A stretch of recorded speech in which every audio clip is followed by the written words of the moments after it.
Welcome. For those that are new here, a couple of things before we begin.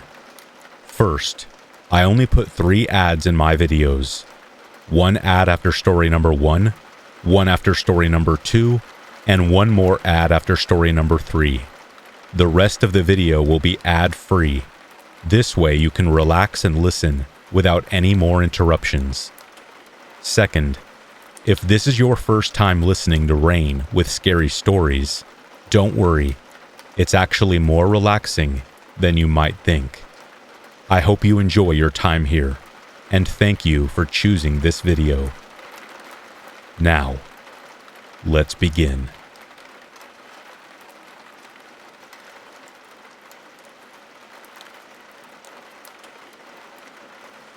I'm kinda weird about social media these days. I used to be really into Facebook when I first moved to college. It kept me in touch with my friends and family back home, and it was nice feeling like I wasn't so far away from them. Building up a collection of photos, checking into places, sharing every little detail of my life so that everyone could see how great I was doing. My entire world was online for all to see. And because I'm dumb, I was pretty liberal about my privacy setting too.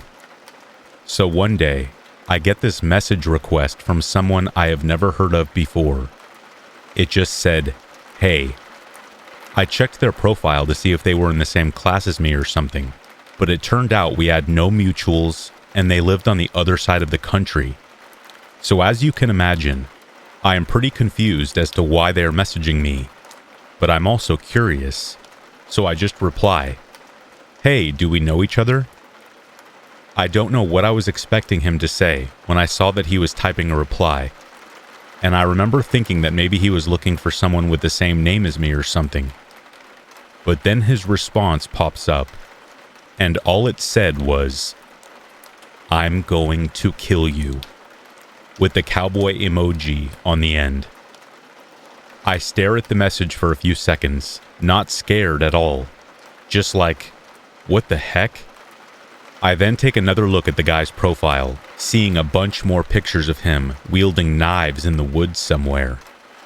I mean, that was at least a little intimidating, but what really got me were all these rants that he had posted about how much his life sucked, how unfair things were, and how he would love to take it out on someone who deserved it. And then the videos that were unplayable because they had been removed by Facebook admins, but still had captions like, "That chainsaw goes through his neck like butter, crying laughing face." That's when I started to worry. It didn't seem like this guy was just having fun, playing a prank on a stranger by trying to scare them. He seemed legit crazy and seriously angry. That nutcase could have been studying every one of my statuses, picture posts, and check-ins for weeks before he decided to message me. He could have screenshotted all my stuff too, so it didn't matter if I had blocked him or not. He had my name, my school, where I hung out, the names of my friends and family, everything. I thought maybe I was just making a big deal out of nothing at the time, but later on I could barely sleep thinking about it.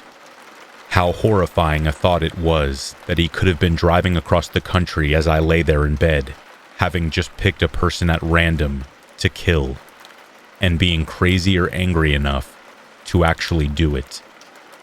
You can call me paranoid all you like, but I just couldn't get this guy out of my head. Like the idea of him hunting me down or whatever was unnerving enough. I mean, he had enough info on me to be able to ambush me at a dozen different places that I just couldn't avoid, because they were school or grocery shopping or just my dorm room. But what had me freaked out is that the creep might have been able to learn so much about me, and I was dumb or vain enough to let it happen in the first place. I knew the internet was full of crazies. I just didn't expect it to reach out and touch me in the way that it did. If I didn't make it clear already, I did actually block the guy, but some weird grim curiosity had me unblocking his account one day, so I could sort of check up on him and make sure he wasn't about to do anything too nuts. There were no rants, no threatening statuses, Just a long series of photo posts that made me think he had taken up photography or something. I'm scrolling through them when I start to get this familiar feeling from looking at that scenery. I couldn't be 100% sure, but I'd swear a lot of the pictures he had taken were of things that were around the town I was living in. There were no street signs or anything, nothing to actually confirm he had actually driven across the country. But if he wasn't taking pictures in a town that looked remarkably similar to mine, then I could have been in a lot of trouble. I expected that guy to jump me for weeks after, like I was a complete nervous wreck. It messed with my sleep. I lost a bunch of weight, being in an almost constant state of anxiety for the better part of a month. He didn't find me. Nothing happened as a result. But just knowing that he could pretty much come and get me anytime he liked got to me in ways I never even imagined it ever could. We put ourselves on Front Street in a big way with social media, and there could be literally anybody out there just lurking on our profiles. So like I said, now I am kinda weird and cautious about social media. I don't put too much out there. I don't use my real name. I run the strictest privacy settings possible, and I really recommend that you do too.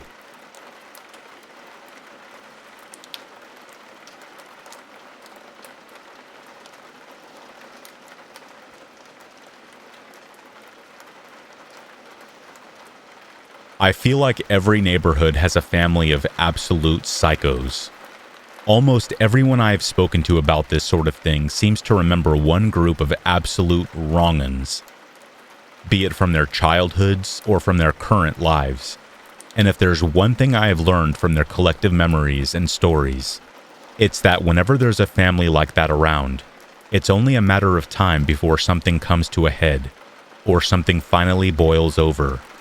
And that's exactly what happened with the psycho family that lived in the neighborhood when I was a kid. The only thing is, most of the people I've spoken to said the breaking point came with some kind of family argument or confrontation with neighbors, spilled out into the streets outside. Police were called, arrests were made. Usually a for sale sign or two went up in the aftermath. But I almost wish my story was that simple, or ended that relatively amicably, because what happened in my case is something that haunts me to this day, with possibilities and ramifications that I find genuinely terrifying. I grew up in 70s Britain, in a pretty small town in a place called Wiltshire. We were quite a small community. Everyone knew everyone, and consequently, everyone knew everyone's business too. There was this one boy called Lewis, and he was the only child of the Prestige family. A very peculiar family name if ever there was one, but that's not the reason I'll never forget it. The Prestige family were peculiar by name, and peculiar by nature too. But then peculiar seems like entirely the wrong word to use.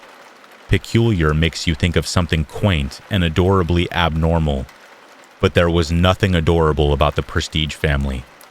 They were just weird, scarily weird too. I think one of my earliest memories of Lewis is during an assembly in primary school. It's about 8 in the morning.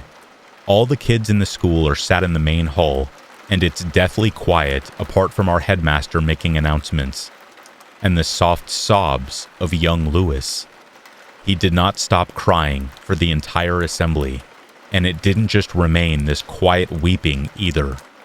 His tears built in pitch and intensity until he was wailing so loud that a teacher had to remove him altogether. I remember feeling really sorry for him, but as time went on, it was just something you sort of got used to. They were the weird family in our town, and since they didn't get into any serious confrontations outside of their own family unit, people just sort of let them be.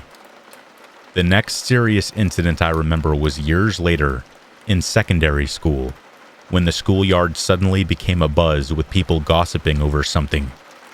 People were crowding around the school gates, looking at something, some of them laughing, some of them just gawping at the sight of a lad dressed entirely in his school uniform, except for one crucial piece of it: his trousers. It turned out to be Lewis.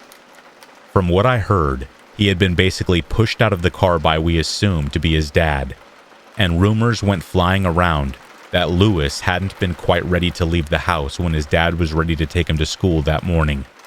Instead of waiting for him to put on his school trousers, Lewis's dad just drug him to the car and took him to school with no pants on, basically to teach him a lesson to be ready on time.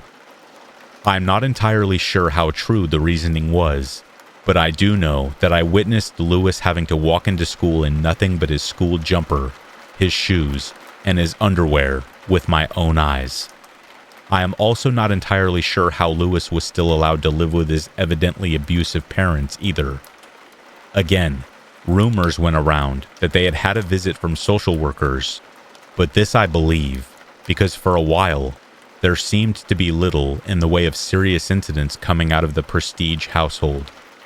Obviously, the visit from Child Welfare Services had been enough to shake them up into changing their ways, or so it seemed. Now, all this came to a head when I was 15, maybe just over a year before we all left secondary school, and bid farewell to compulsory education for good. One morning, Lewis turns up to school in his own clothes, a pair of pumps and a colorful jumper. He gets pulled aside by a teacher, who I think at that point was well aware of the situation at home, and Lewis says something quietly to him before the pair of them disappear into the building, which housed the main office. The next thing I know, apart from the shoes he was wearing, Lewis has an entirely new school uniform. New blazer, new tie, new jumper, everything. And from that day on, he seemed like an almost entirely new person too. He didn't get dropped off at school by his parents anymore. He seemed more confident and open, more talkative with other kids. He even started playing football with us at lunchtime, something he had never done before. We actually got quite pally with him for a while, and on more than one occasion, he invited us back home with him to play. We politely declined, of course, thinking of some made-up excuse to not have to go around the Prestige house. But still, things seemed to be making a vast improvement. Emphasis on seemed, though, because after a long holiday weekend, Lewis failed to turn up to school at all. This didn't have anyone talking about it too much. Kids were routinely off on the odd 1 or 2 days with illness, but Lewis went an entire week without showing up for school, and that really did get us talking. I don't know if it was because I was so young and naive, or just didn't connect the dots, but I didn't think there was any link between all the police activity around our town and Lewis not being in school. But one Saturday afternoon, my mom and dad called me into the kitchen and asked me if I had been around Lewis's house at all recently. I told them no, but that I had been invited at one point. And when I said that, my mom gave my dad this look that seemed to be a weird mix of horror and relief, like I had dodged a bullet or something. Not long after that, I got word through some friends of mine that there had been a brutal double murder in town, that someone had been arrested for it too. Our little town barely had any crime at all. I think the most serious thing to happen for decades at that point was a car theft, so the idea that there had been a single murder, let alone two, just set the town alight, and there was much speculation over who the killer was and how the killings had come about.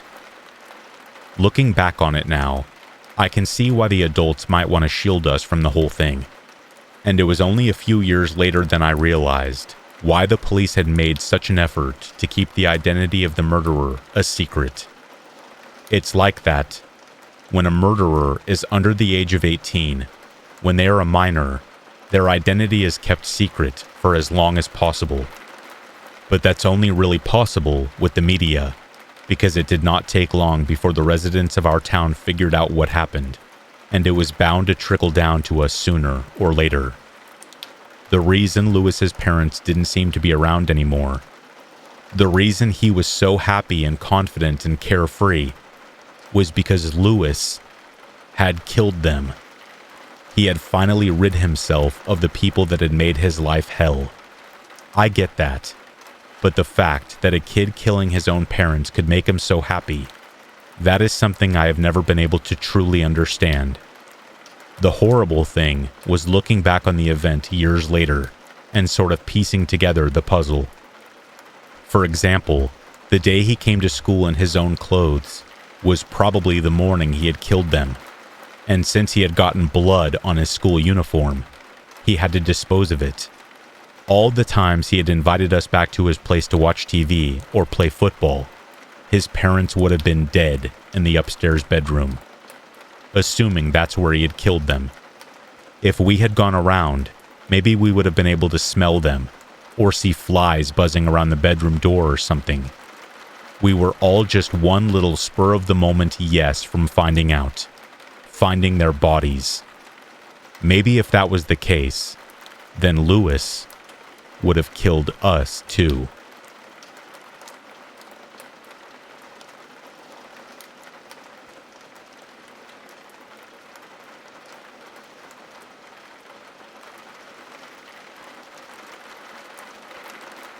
The worst thing I ever bought off the market, hands down, this coffee machine I bought using Facebook Marketplace. The thing was an absolute steal, so I expected it to have a few flaws or whatever. But man, it was barely functioning by the time UPS delivered it to my house. Yet still, it was made in Italy, and it would do for making my coffee for the time being. But over the next couple of days, I started to hear something weird going on in the machine, a kind of low ticking noise that I had never heard any other coffee machine make before. I could have just called a repair guy, but I figured I would just buy a new one come next paycheck. So I just ignored the problem and figured I would throw the coffee machine in the trash once the new one arrived. Then one morning, I am making coffee when I could have sworn I saw something moving on the top of the machine. I just put it down to a sleepy brain and drank my coffee, but the thought kept bothering me as I went about my morning. So I finally decided to actually take a look inside the machine. It took me a little while, but I finally got the outer casing off. Yet when I pulled it off to reveal the machine's guts, I screamed. I swear I could have cracked the kitchen windows. Inside the coffee machine was the biggest nest of cockroaches I have ever seen in my life, to this day. The little buggers absolutely disgust me, and seeing so many of them in something I had been using to drink my coffee, the thought makes me want to throw up, even after all this time. As soon as I screamed and dropped the lid onto the kitchen counter next to the machine, they all got spooked and scattered in every direction. Just a storm of skittering legs that, I swear, had me literally traumatized for like a week afterward. I just bailed. My husband had to deal with pretty much everything, but you can bet that I was infinitely grateful for it. Getting roach eggs in the house meant that we needed to have the whole kitchen fumigated, but it was a small price to pay to get those evil little things out of my kitchen. Still, with the few hundred that we had to spend on exterminators, turned out to be the most expensive coffee machine I ever bought. Don't try to cheap it out, people, because sometimes you get what you pay for, with a nest of cockroaches thrown in as a creepy, crawly freebie.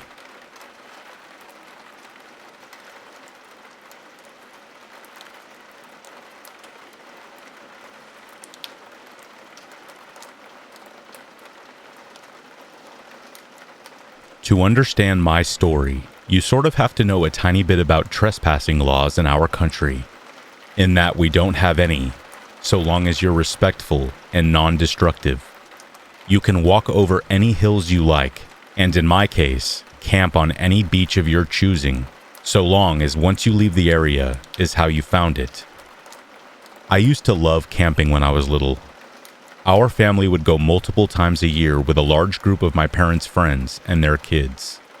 On average, there were maybe 10 of us at a time, which was a bit of a logistical challenge since we always headed out to this one really remote beach on the coast. Actually, we weren't the only ones. There's always yachts bobbing just off the shore with people in them, and other campers lining up and down the beach. Most of them also had children or teenagers, so it wasn't a wild party scene. It was very much an informal family holiday spot. There was even a small building with toilets and showers installed nearby, even though this was in the middle of nowhere. I guess the local council must have figured it out and got sick of people peeing behind bushes. We took a trip up in spring 2011. I am really bad with time, but I know this because I got my dog in winter 2010, after picking her out that November from the shelter as a birthday gift from me to me, as I paid her adoption fee. Let me tell you a little bit about my Parmesan. Parmesan came to me as a 6-month-old puppy who had been rescued from a dog-fighting situation. We are not entirely sure what breed she is exactly, but my best guess is a lurcher staffy mix. She is a wonderfully well-tempered dog with people, and most dogs, but you absolutely do not threaten her. She'll have you. So by the time of this camping trip, I had had Parmesan for a few months. She had never come camping with us before, but as far as my family are concerned, dogs go on camping trips. So when we all piled into the car, she came too. Unusually though, none of the family friends could make it, so it was only me, my sister, my dad, and my mom. I wasn't that attached to the other kids. I would rather play with my dog, and I'd still have my sister. The drive took about 6 hours, and because we had left a bit later, although I don't remember why we had left later than normal, we arrived at sunset. Not a good time to be building a tent, but we had expected to arrive to other campers already set up and the beach illuminated by campfires. The beach was empty. In spite of this, my parents started taking stuff out and trying to build the tent. They asked us to fetch some of the lighter bags from the boot of the car, while they sat pointing a flashlight at the sand to see properly. I rolled down the window of the car for Parmesan before getting out. It was pretty hot for that time of year, and I wanted her to have some fresh air. Always gotta be looking out for my furry little homie. As we're fumbling about in the dark, on a beach, in the middle of nowhere, it's pretty spooky. The only road that led to this beach was circular and had a bridge over the water, meaning you could basically circle around the beach like a big O shape if you felt like it. I wasn't really paying any attention to the road. I was complaining that I was tired, as kids are. After maybe 15 minutes of my dad trying to nail the tent into the sand, my mom is asking him, had he seen that car drive around? It's been a few times now. My dad kinda shrugged her off. He's sort of like that. I don't know if he said anything back to her, but after a few more minutes, a car pulled up next to ours on the road, and someone got out. It was maybe 15 or 20 feet from the cars to where we were, and the light was pretty low, except for the torches. We weren't expecting to see anyone else out here at this point, and I think my mom said it must be the security. I don't know why a random beach would have security. I think what she meant was the Wildlife Trust or something, as they do occasionally come down to do their nosy checkups. The guy was walking pretty unevenly. He must have been intoxicated because he had that stagger to him. There was absolutely no way this guy was sober. Cool, a junkie. Not an unusual find, but it's rare to see them in the wild. As he walked into flashlight range, we realized he was carrying a large knife, maybe 15 inches. Although I was small at the time, so maybe my sense of scale was off. I don't like my dad, but credit to him, once he saw this, he got up immediately, holding on to the camping mallet, and put us all behind him. The man began to shout wildly at us that we cannot camp here, and he was just letting us know. My dad tried to initially be a bit low-key with the guy, and told him that was fine, we would leave. But this didn't work. He kept coming closer to us. So my dad started shouting, and the man shouted back. My sister and I were crying. I remember shaking. I was utterly terrified, as I'm sure anyone would be in that situation. It really did seem like this guy and my dad were going to fight, and I'm going to be honest, I didn't fancy my dad's chances. While it's grim to consider, I am absolutely convinced this man would have killed my dad, and possibly us as well, once he was done, as I don't think my mother would have had the common sense to run with us. I love her, but she has always put my dad and her relationship with him above us. This isn't how it went down. A bolt from the black, like a wolf descending on its prey, took us all by surprise. Most of all, the man with the knife. In that moment, Parmesan was the apex predator large canines represent in nature. She got him good by the arm and clamped down hard, ripping his jacket and shredding the skin underneath. He dropped the knife as it was in the arm she bit. He kicked her, he punched her, and eventually got her off. He grabbed the knife from the sand and ran back to his car and drove off. Parmesan did not follow. She stayed with us, her mouth covered in blood. As quickly as we could, we all gathered our things and all got back in the car, all pretty shook up by the incident. I looked Parmesan over. She was okay, but the car's window was much more open than I had left it. We think what happened was when the shouting started, she must have put her paws up on the gap I had left for her. As it was an old car and had those rolly down windows and not electric, we think she must have been able to hit it with her paws to force it down enough to squeeze out. This is not the end of my story. We were all pretty scared, and since we had the dog with us, we couldn't book a hotel for the night. My parents decided to just drive home so we could all feel safe. But first, we had to drive into the nearest town for gas as we were kind of low. I spent that time trying to clean up Parmesan. I had always loved dogs, but what she had just done blew my mind. As we drove into town, we came across a gas station, but it looked closed. My dad drove up closer to get a better look and stuck his head out the window to get a better look at the sign.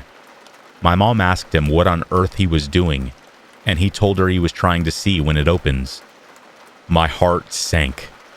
Parked in the corner, behind a van so we hadn't seen him at first, was the man with the knife. He was sitting on the back of his car using some tissue paper to clean up his arm. It looked pretty bad.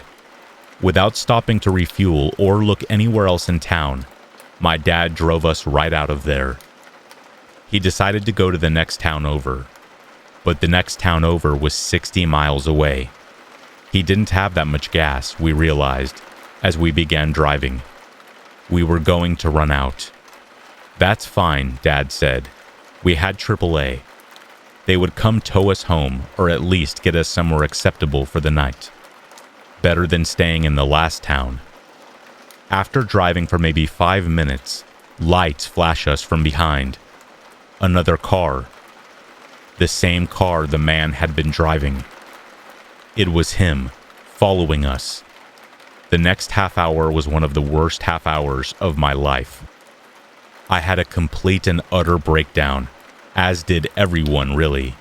I could tell my parents were trying to keep it under wraps so it wouldn't upset us, but we were not that little. We were both double digits. We knew how dangerous this situation was. My dad turned off the radio, and the man followed us for 55 miles before he peeled away onto another road. Our fuel meter was on the big red E for the last 10 miles.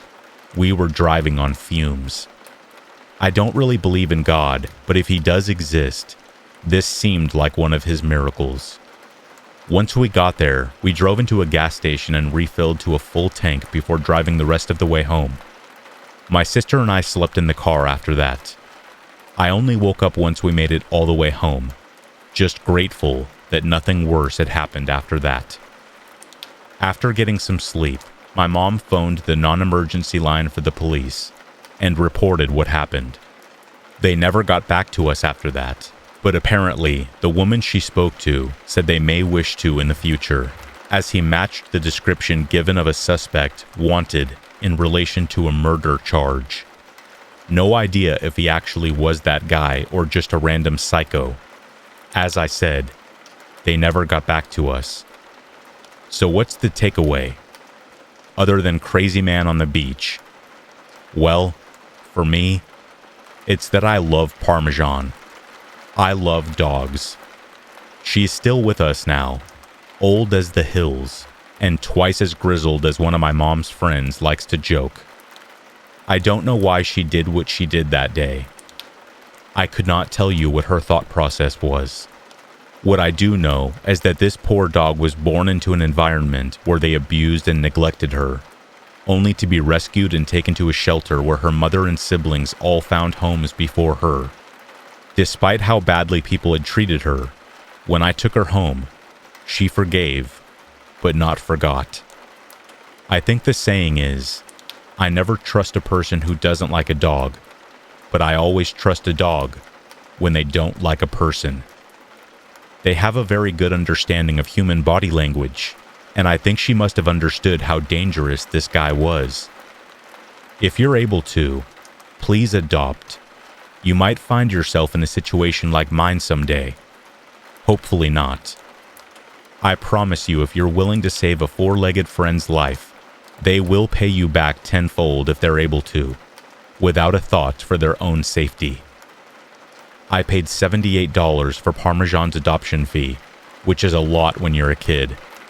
But it chills me to my bones knowing, if I hadn't been so insistent on getting a dog, I might be dead.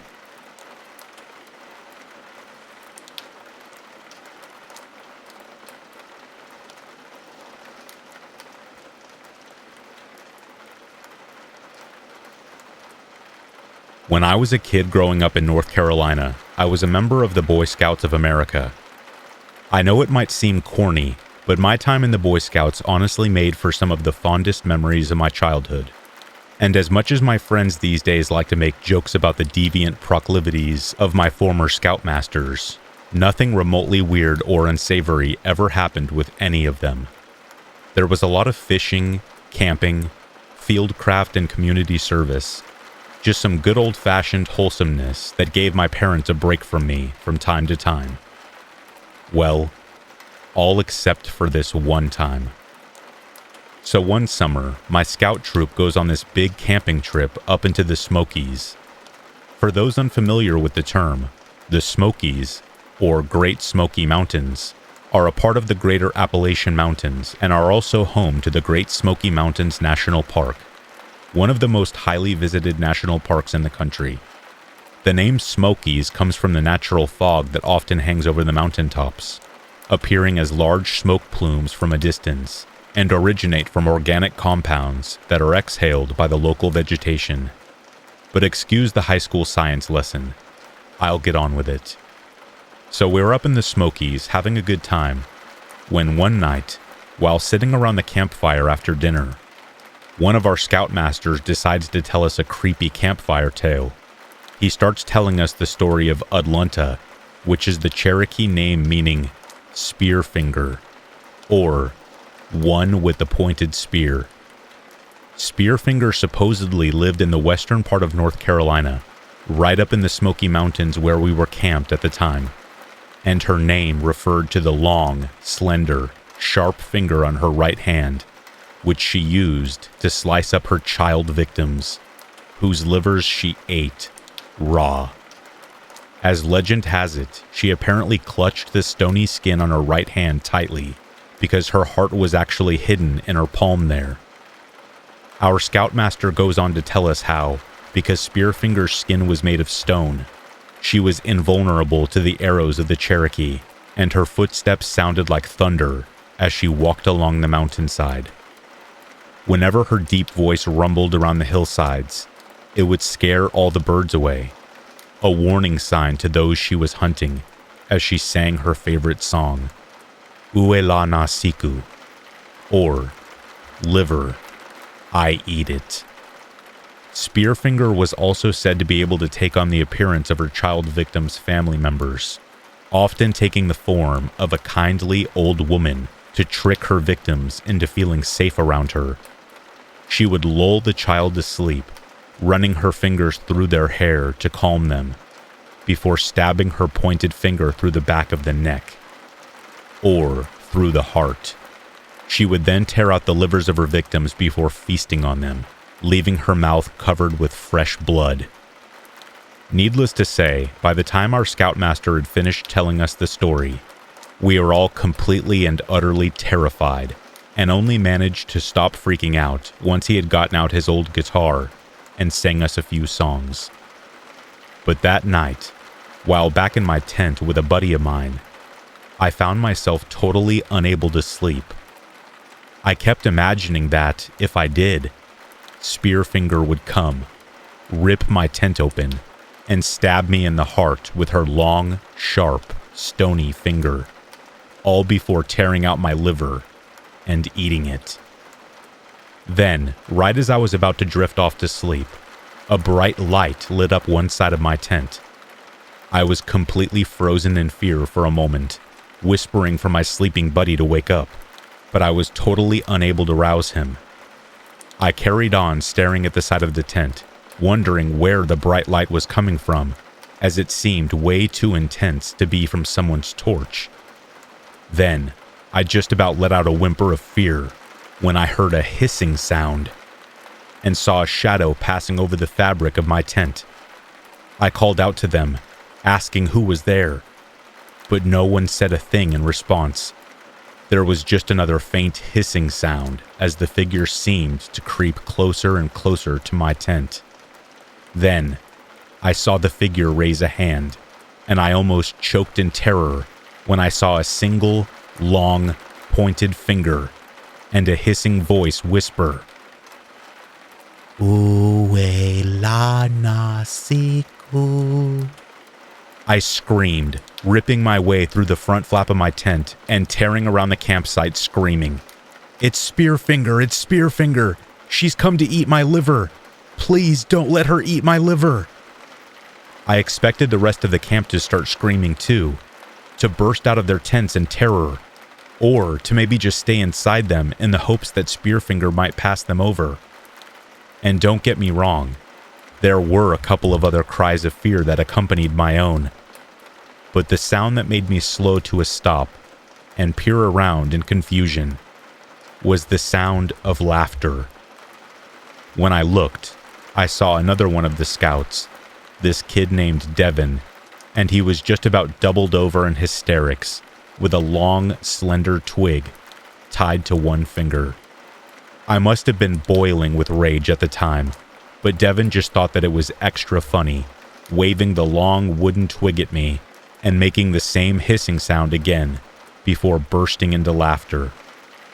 I swear that was probably the most scared and embarrassed I ever was during my entire childhood, and all because that little punk Devin decided to pull a prank on me.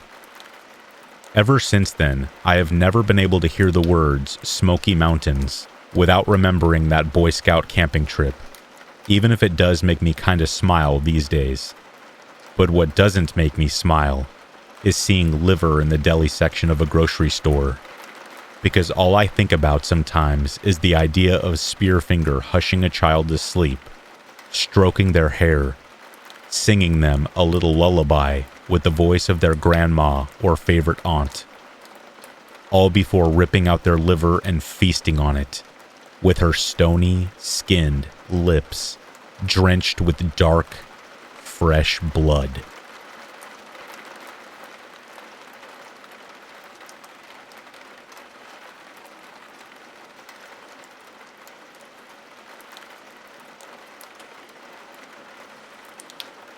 Okay, so I will preface this by saying that these events happened exactly 20 years ago, pretty much to the day. I will also mention that this could come across as anticlimactic, as it does not end with a dead body or an imprisonment. It is, however, true and accurate as I remember it. So it was not long before my 9th birthday. I was a shy, introverted kid who only had a few friends. Therefore, I was eager to impress them. A few friends are better than none, right? This story involves my closet friend at the time, whose name was Damon. Being so shy, I would never turn up to any parties or social events. I just couldn't face it. But it worried me that this would eventually cause me to lose my few friendships. You can imagine my horror when my dad picked me up from the school gates and Damon's mother picked him up at the same time and asks me on the spot, "Damon and his brother are going to Caravan Park this weekend. Would you like to come?" For those unfamiliar, a caravan holiday in the UK is just a cheap couple of days in a huge field full of trailers with tacky nearby entertainment and amusements. On the spot and terrified of being rude, I accepted, and come Friday evening, I was sat in the car in the back in between Damon and his little brother Lucas, who was 2 years younger than us. It was only a short car ride, but all this felt so uncomfortable and unfamiliar to me. Floating through the dark back streets I hadn't seen before, as wind and rain lashed the windshield while the wipers did all they could to keep up. When we arrived, it was already late. We watched some stuff on TV and went to bed. I had one of those brick Nokia phones that you could play Snake on that I promised I would text my dad on to let him know I was okay, which I did. The strong gale swayed the caravan that night as I fell into an uneasy sleep. The next day, we hit the shops to spend our pocket money, and then in the afternoon, we went to the quote-unquote entertainment with Damon and Lucas's parents. It was just awful live acting with clowns and such things. I may have been 8, but I wasn't a baby. So then later on, at around 8 p.m., the adult entertainment comes on. A comedian of some sort, and me and Damon and Lucas are absolutely bored stiff. Me and Damon decided we just want to head back to the caravan, watch some South Park, and look at our cool new stuff we bought earlier that day. I saw Damon ask his parents, who are happily drinking away and chatting to other parents, and as a child it seemed, swapping life stories. Eventually, they gave Damon the keys to the caravan, which was about a 5-minute walk away, but instructed us to take Lucas too. We took the keys and headed out. We walked for about 2 minutes in the cold and dark, mindlessly chatting about our eyeball rings we bought earlier at the gift shop, and saying how they automatically give you a super hard punch. Just stupid 8-year-old chat. When we noticed that in between two caravans, there was a white van. I know, cliché. It had its back doors wide open. I thought nothing of it. Maybe someone had just got here and was unloading his stuff. Wrong. As we walk by the van, a man emerges from the blackness and approaches us very slowly. This was not a normal walk. I remember it being like how you would walk in the dark, being very careful not to step on anything. Strangely, we still weren't too worried until he actually spoke. He stared at us for a few seconds, but did not smile or physically acknowledge us. Then he blurts out an enthusiastic, "All right, boys, can one of you strong lads help me shift this heavy box into the back of my van? I hurt my back." Now, back then, stranger danger wasn't as commonly spoke about as it is today, but I absolutely knew this was not right. His walk, his voice, his eyes. I had a million thoughts in about 10 seconds. What can I do? Call my dad? He's miles away from here. Scream for help? There's no one in these caravans. They are all at the entertainment. Fight this guy? Yeah, right. I thought things couldn't get any worse. I was wrong. As me and Damon stood frozen, his younger brother naively says, "Yeah, okay, I'm strong," and starts marching towards this guy's van, which was only about 15 feet away from us. I will never forget his horrid face when he saw Lucas walking towards him. It was like a spider that had caught a fly. I heard Damon let out a broken screech. "Lucas, no!" It is at this point I am ashamed to say that I continued walking the way we were originally meant to go, and fast. I couldn't watch this. What if he murdered Lucas in front of me? What if he came and grabbed me? The only thing I could think to do was walk quickly and try to find someone, anyone who could help. About 10 seconds later, Damon and Lucas came sprinting up behind me and shouted, "Run!" And ran we did. Oh, how we ran. I don't know how Damon got Lucas away. I don't know if the man chased us. I don't know what he wanted with us, but I have a few ideas. As we approach the caravan, I begin to feel semi-rational again. As we catch our breath, I can remember saying to Damon, "Why couldn't we just run back to the entertainment area to get your parents?" And Damon replied, "What? And run towards him?" It was a good point, but I was too busy trying not to cry to say anything else. As Damon fumbled around with the keys at the caravan door, for some reason or another, the keys just did not work. We tried all of them, turning them in all directions, pushing and pulling and hoping and praying. I can clearly picture in my mind being stood there on that dark night with Damon and Lucas, the key halfway hanging out of the lock, the fear and the confusion. But most of all, I remember Damon looking straight at me after turning bright red with puffy eyes and bursting into tears, because he had realized what I would then realize seconds later.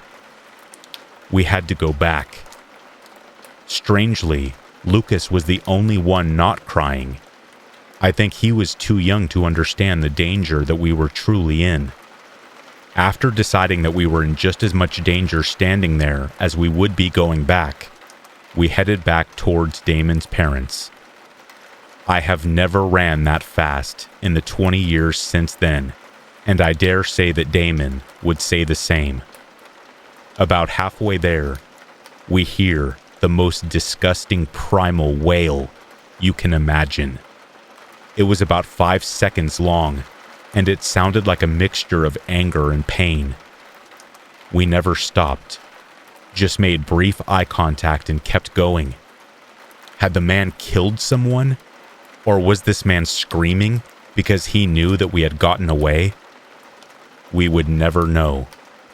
We burst through the entertainment area doors and sprinted towards Damon's parents, who were blissfully unaware of the horrors that had just occurred.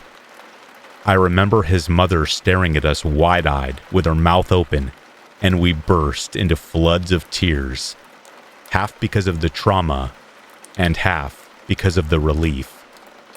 I felt so warm and safe. We tried to explain in babble and gibberish, but I am not sure we got our point across. The next morning, I asked to go straight home. I don't truly understand what happened that night. I don't know who he was, what he wanted, or why he screamed. But like I said, I have my theories.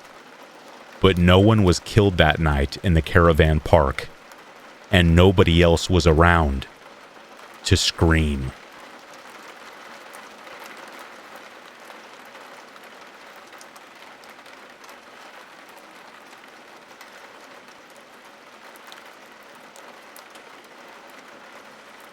I am from Aotearoa, New Zealand. We do have the odd missing person or scary case, but it's otherwise safe here, and not much happens. I mean that in a way that as a 19-year-old girl, I feel comfortable to walk the streets at night or go on hikes alone, because it is pretty safe, and everyone looks out for one another, generally. This happened in the summer of 2019. My boyfriend and I were headed out on a picnic date to a spot we had visited before plenty of times, Karakariki Track. It's at the end of a very long, windy rural farm road off the state highway. So you drive for like 15 to 20 minutes from the main road down a long farm stretch, and at the end is a large cul-de-sac and a surrounding massive farm. The owners of the farm have left the land kind of open to the public as a reserve, because there are native trees and other things, because about a 15-minute walk from the cul-de-sac car park, there is a small waterfall you can swim in. The track is really popular as it's one of the closest swimming spots to the nearest city, Hamilton. And it's really scenic. You cross footbridges, pass by creek beds, etc. The farmers still go through every now and then to do their farm work, and there are fenced-off areas that the public can't enter, as they still actively work the land. This particular day, my boyfriend and I were super happy because it was empty in the parking lot, and it was a super hot summer's day, so that was really rare. The farmer was crossing the cows through the gate on a quad as we arrived, and he smiled and waved at us. He's an older man, and we had spoke before as we were regular visitors. So we set off towards the waterfall. We crossed one footbridge and passed through a big paddock of cows. The track is quite narrow, and the creek is right off the edges, so you have to be careful. We saw the waterfall, decided against swimming as we had no towels, and headed back toward the car park. Now on our way back, we decided to go down a little bit of a steep gravel off-ramp on the track that led to a more private tree-covered area right by the creek. Here is where it starts. We were kissing and whatnot. I was laying on my stomach reading a book, and my boyfriend was sitting up playing on his phone, and he was rubbing my back and playing with my hair. We were there for about 10 minutes before I turned and glanced up the gravel path, and way up even further on a hill through one of the farmer's gates, I saw a big man on a quad bike who I did not recognize as one of the farmers, as there is only the one old couple who work the land. He was just sitting there staring at my boyfriend and I don't even want to think about how long he had been there before I noticed. I told my boyfriend, and as soon as the guy saw we were both looking at him, he opened the gate and started heading down. Now both of us immediately got up to leave, as we did not want to have a conversation with a farmer about us getting freaky on his land, which is what we both assumed would happen, but it was so much worse. This guy came down the gravel track and ran his quad right through the creek. He left it there running in the water and got off. He was talking to himself, saying things along the lines of, I messed up the engine," over and over before he even got near us. My boyfriend and I were gathering our things to leave at this point, and he starts to head towards us. He didn't even make small talk, which was really strange, because he went straight into saying, "Have you guys seen any fish? I'm looking for some fish to kill." My boyfriend tells the guy that there's no fish in the creek as it's fresh water, and he's probably best off to catch some eel, and this sends him into a fit, and he starts saying, "I don't want no eel, I want to kill some fish." I had made it a point to not look at the guy in the eyes, as I didn't want to draw the conversation towards myself, because I was already extremely freaked out, and I didn't want him to notice that. My boyfriend is much more of the calm and strong one when it comes to stuff like this. But for a second, I did look at the guy, and I thought he looked like his face was slightly deformed, possible Bell's palsy, as I work in aged care, and I have seen it a bit, and it looked similar. I bent down to tie my shoe, and when I was standing back up, that's when I saw the weapon on the man's waist.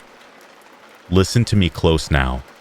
This is my first and last time in my entire life I have ever seen a real-life weapon. It is incredibly hard to get one in New Zealand, especially after the regulations following the incident in Christchurch. And not only that, he had one weapon on his belt and was waving another one around in his hand while he talked to my boyfriend about wanting to kill some fish. He was aiming it down to the creek every now and again, and then swinging it around on his finger. My boyfriend gave me this stern look, and stern is the best word for it, because the look spoke a million things to me in the moment, and he nodded his head towards the gravel hill leading back to the track. I grabbed the 2 bags we had, fake checked my phone, and told the man that our family were waiting for us back at the car park. He completely ignored what I had said and instead said, "That's a cool hat you've got on," or something about my hat that was completely irrelevant, so I dismissed myself and said goodbye and made my way to the hill. In my mind, I did not want to look back and see my boyfriend be hurt, and then have a weapon pointed at my head.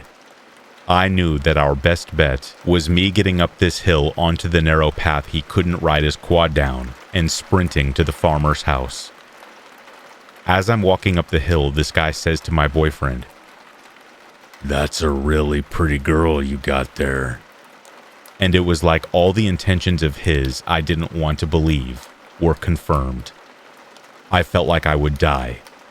My boyfriend, though, said a quick thank you, "We'll be off now," and headed up the hill with me. The guy kept talking on like the conversation hadn't ended, even as we headed away, and he stood there, weapon in hand, watching us leave.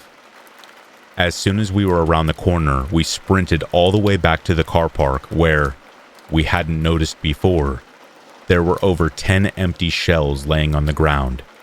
We had run into 2 girls in bathing suits just arriving at the spot as we did, and informed them about everything. They got in their cars and left immediately. We tried to go to the farmer's house to ask if he knew the guy, as we had never seen him on the land before, but they were not home. As for the weapon, it's still so freaky to me as I had never seen one before. Not a big deal, I know, but it looked quite old and rusty, and when we discussed the incident on the way home, my boyfriend suggested that they were probably handed down to him from someone else.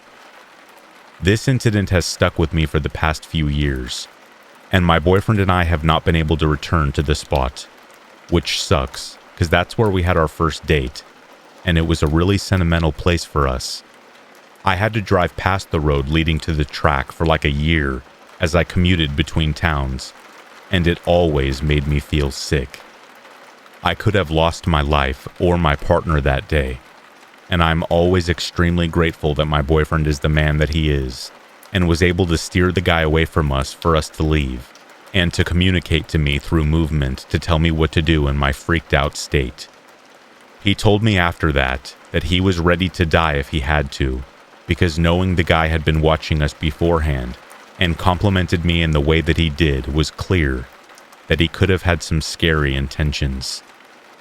It's also made me way more fearful now to travel in the bush alone, which I have done my whole life.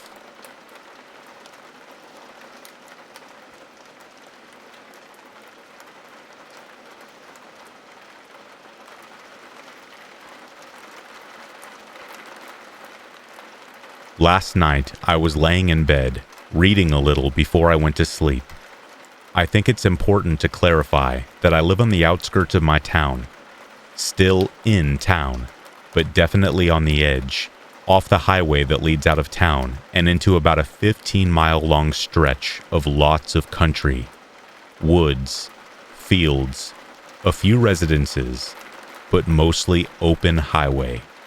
So other than the other tenants in my actual apartment building, it's normally very quiet in my area.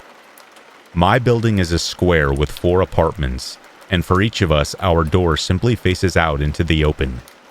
There's no lobby or foyer or anything. My door in particular looks out into a large field that goes up a hill. I don't remember the exact time, but sometime between 1 and 2 a.m., someone randomly started banging on my door, which would freak me out in the broad daylight, but especially in the middle of the night. I nervously went to ask who it was, and this guy with a deep voice claimed he was a police officer and that I needed to let him in. Not that I needed to open the door. Luckily, I watch and listen to a lot of true crime stuff, so I got pretty suspicious real quick. I got near instant alarm bells because he couldn't tell me why I needed to let him in, what I supposedly did, and he never asked what my name was. He also didn't really sound like a police officer, if you know what I mean. Obviously, I was feeling creeped out, so I called 911 to confirm that there was actually an officer at my address, and they said there wasn't.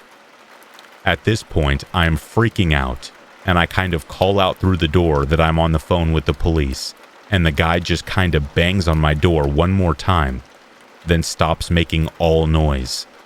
I presume because he ran off. They dispatched 2 cars to my apartment, and the officers took a good look around. Unfortunately, the guy was long gone by the time they got here, and I never saw him, so I don't have a description of him or anything. But the cops said 2 things to make me feel better. 1, they would post more patrols in my area over Halloween weekend. And 2, it was most likely a Halloween prank because the bar down the street from my apartment had had a party and it was just closed not too long before. Always trust your instincts. And remember that if you have any doubts about someone claiming to be a police officer, call 911 and confirm that they are who they say they are. Dispatch and the officers who came tonight told me you will not get in trouble for making sure the person talking to you is actually an officer. This also applies to situations where it's nighttime and dark, so you can't really see for sure if it's a real cop car behind them or not. If you see flashing lights behind you on a back road or a dark area at night, put on your hazard lights and call 911 first to make sure it's actually a police car. You won't get in trouble. Better safe than sorry.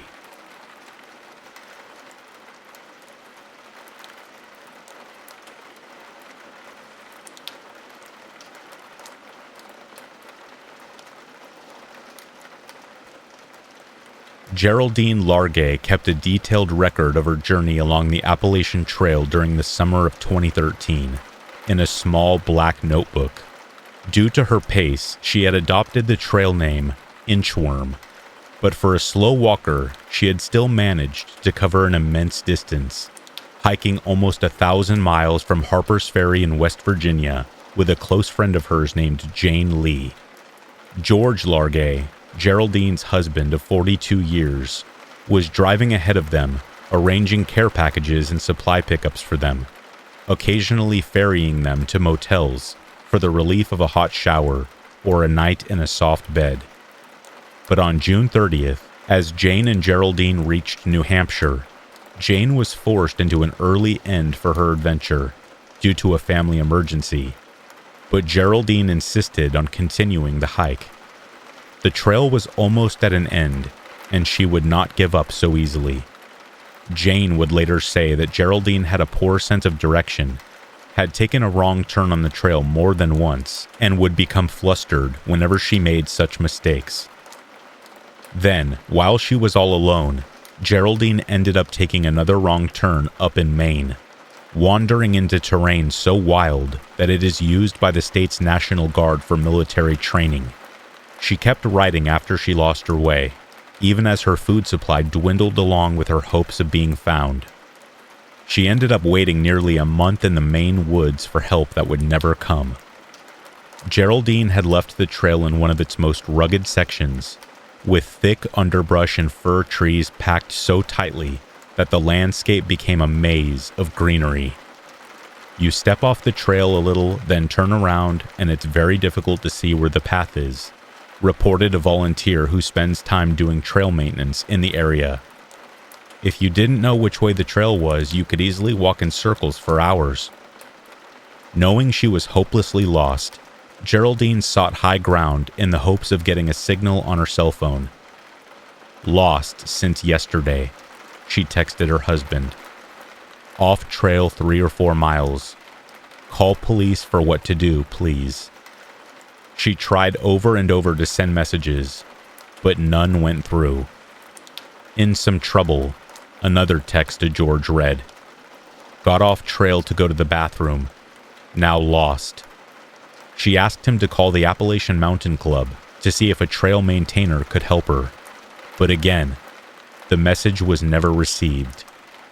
Around July 23rd, she set up her tent atop sticks and pine needles, under a canopy of hemlock trees so thick that they obscured her from rescuers searching from the air. She tied a shiny silver blanket between two trees, possibly to attract attention, but the foliage was simply too dense for the blanket to be seen from the air. Geraldine was scheduled to meet her husband on July 23rd in Wyman Township, but she never showed. The following day, George reported her missing. Multiple agencies and volunteers would take part in a search for her, using horses and helicopters to traverse the tough terrain. Agonizingly, it would turn out that Geraldine was less than a mile from the trail itself, close enough that, in all likelihood, searchers had probably passed by her campsite without actually realizing it. Infuriatingly, the rescuers were bombarded with a number of false tips regarding the missing woman's whereabouts. Some purported that she had been murdered and strung up in the trees, saying they had seen her with sketchy-looking men who might have intended to harm her, while others suggesting that she had fallen in a river and drowned. A number of psychics called to report visions of her, including one who incorrectly insisted that she had broken her ankle. Others injected a kind of social justice warrior agenda into the situation, contending that Geraldine had been spotted at a women's shelter in Tennessee.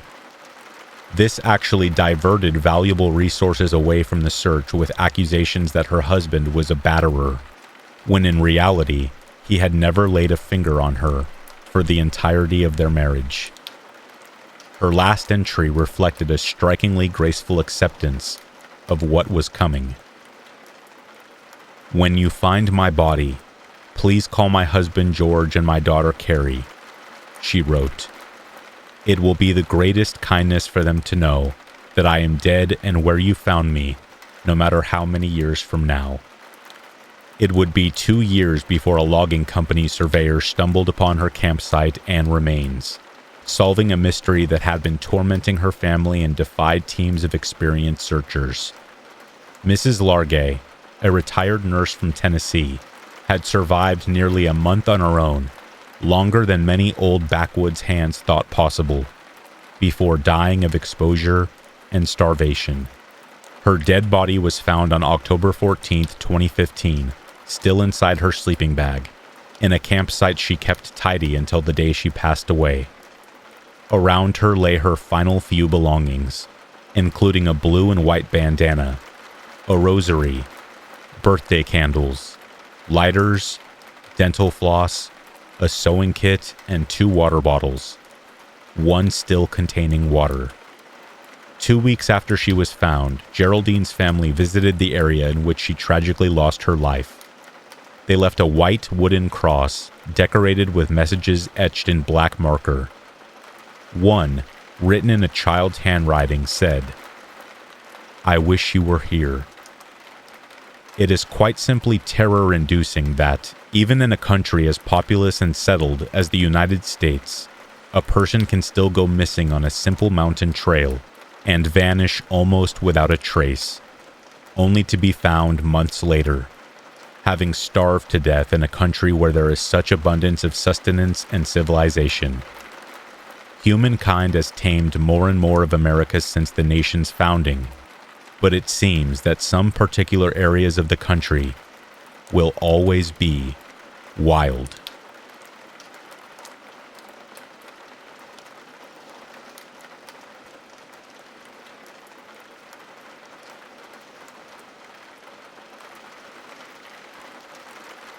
My name is Honey. I am almost 30, and I use Instagram to share pictures of my art. Alright, I know what you're thinking. Honey is a weird name, so please don't tell me what I already know. No, it's not a nickname. My parents are from California, and they are like uber hippies, so go figure. As you can probably guess, I grew up in this really overly loving, peacenik environment, which I'm sure sounds cool at first. But let's just say it left me wholly unprepared to deal with some of the darker things in life. Needless to say, I really struggled with my mental health in mid to late 20s. I don't want to totally blame my parents for that. I think they did the best they could, but they seriously didn't help with their just fill your heart with love bullcrap, when what I needed was actual therapy and antidepressants. I did get access to professional help in the end, but what really helped me keep it together in the meantime was my art. Before I started to suffer with depression and stuff, I used to paint and draw some pretty basic stuff. Landscapes, portraits, floral displays, stuff like that. But when I started to really suffer, I let out all my stress, anxiety, and sadness onto paper. And as weird as it sounds, that's when my art really started to flourish. It was probably the only silver lining to ever come out of my poor mental health. The more I posted my newer, darker art on Instagram, the more attention it got. My follower count shot up. I got offers of commissions. I actually managed to hook up with a t-shirt merch company and make a few sales that way too. Like I drew this pizza demon thing one time, and that's made me a few $100 from people wanting that thing on a t-shirt too. But when I saw dark, I really do mean I started drawing some really messed up stuff. The pizza demon thing was probably the lightest-hearted thing I put out there in that time, and even then, people said it was super messed up. So as you might imagine, my new followers included some pretty messed up people too. I don't say that to be rude or mean either. I say that because one of them in particular made my life pretty difficult. So I get a DM off this guy who says he's really loved my work and wanted a piece commissioned. Of course, I say yes, so he follows up by asking what my rates are. I had no idea what I was doing in terms of dollar amounts at the time, so when I quoted him like $80 for a picture, he started explaining that I needed to value my art more, how my work was just as valuable as any other, and how I should be charging a whole bunch more for my art. I had no idea what to up my amount to, so I kind of threw out a few ballpark figures before the guy makes my jaw hit the floor when he offers me a straight grand for an A3 sized picture of whatever I wanted to draw or paint. I couldn't believe it. $1,000 for a picture, which was way more money than I'd ever made in my whole life. I got to work straight away, and within a week, I had poured my heart and soul out onto paper, sent it off, and got my money via PayPal. Having that kind of affirmation actually lifted my mood to the highest it had been in months. I felt valued, like I could contribute something to the world. I was still dealing with my demons, but when I learned I could actually profit from them, that I could make use of something that plagued me, it was a great feeling. I stayed in touch with the guy. I had never been so grateful to anyone in my life until that point, and I'd be lying if I said I didn't think I'd be able to get more money out of him if he wanted something else commissioned. We used to talk back and forth a fair bit, and he shared that he too was an artist. I asked him what kind of artist he was, and he told me that he worked in some very unusual mediums. Naturally, this only got me all the more curious, as I got super dark with my art too, but he seemed pretty timid to talk about it. I get that people can be shy about showing off their artwork. I was pretty shy too at one point, but this guy needed some serious coaxing in order to show me anything. When he finally agreed to show me anything, he told me he would only do it via one of those self-destructing messages that Insta now does. I didn't question anything. Like I knew he'd send one of those self-destructing pictures, maybe so he could pretend his intellectual property or something. I was a little confused as to why he didn't seem to trust me, but hey, I pretty much adored this guy, so like I said, I didn't ask too many questions. I waited patiently for him to send me a picture of some of his work. It took a minute or two, but he sends me this 3-second self-destructing picture that I was honestly super excited to see by that point. But when I actually saw what it was, even if it was for a real brief time, I really, really wished I hadn't. It looked like a goat's head in a jar of some kind. Like I said, there wasn't enough time for me to drink the whole thing in. I had questions. A lot of questions. But the first thing I had to ask him was if it was really real or just some kind of mock-up. He told me it was very, very real, that he had gotten a hold of a goat's head from a butcher, preserved it, and then basically surgically edited the whole thing over time, mostly using dental tools, apparently for the sake of precision. I personally thought the whole thing was a disgrace. I'm vegan, and I try to stay as ethical as possible, but at the same time, I didn't want to go imposing my own worldview on the guy, especially since I liked him so much. I also didn't want to offend him, so I told him his work was interesting and jaw-dropping, then asked if he worked with ink and paper, or any variation on that. He told me no, that he only worked with skulls, how they were the capsule that held all the hopes and dreams and fears and needs of the once living creature they belonged to, and that working with them was kind of sacred. I didn't really know what to say to that. He was right in a way. He sounded absolutely crazy for saying it out loud, but I couldn't entirely refute his point. It was like talking to some kind of insane genius. Not long after, he asked me if I thought he was cruel to work in such a medium. I told him people might find his work provocative, maybe even objectionable, but that it was fascinating nevertheless. Then he asked if I wanted to see more. Unlike the first time, there was no doubt in me that I most definitely did not want to see any more of this guy's work. But like I said before, I also really didn't want to offend him. So what could I do? It took me much longer to reply to his message that time, but in the end I told him, "Sure." And he replied saying he would use another self-destructing message. Again, I waited a minute or two for the message to come through, and when it did, I opened up the message thread and tapped the little reveal message thing with some reluctance. The first time around, for that goat's head thing, I at least had some degree of curiosity. But that time, I was just plain horrified by what I saw. It was a monkey's head, or at least, it looked like it was some kind of primate. I was a little more confrontational with him after that, telling him that this one was considerably more disturbing than the first, and that I thought I was maybe too sensitive to see any more of his work.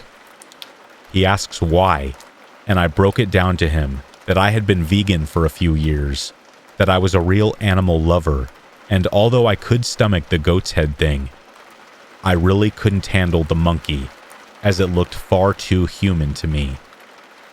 That's when he replied to me, "It's interesting you should say that," and goes on to explain that it's his dream to work with a human skull. How he has put up a few ads on 4chan and stuff, asking if anyone would be willing to donate their head should they die, but hadn't gotten any replies. When he told me he was getting really impatient, and that he was worried he wouldn't get a chance to realize his dream. The whole exchange had reached peak creepiness by that point, as you can imagine, and it was fast getting to the point when I was reaching for that block option, as I just didn't feel safe talking to him anymore. So by the time he actually messaged me another self-destructing message asking if I would be willing to help him get a hold of a human head, I just noped out of there and stopped replying to him. Like I am not sure he was actually asking me to kill someone with him, or for him, but just the idea of going about procuring an actual human head?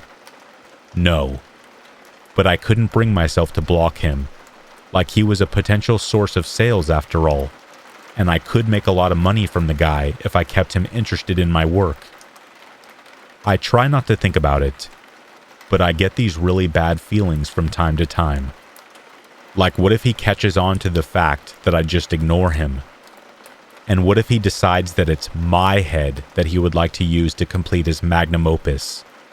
I try to be very careful with what I post now, making sure it's only ever pictures of my art, and that the handful of landscape photos I had posted on my profile have been deleted, just so whoever it is can't get an idea of where I live.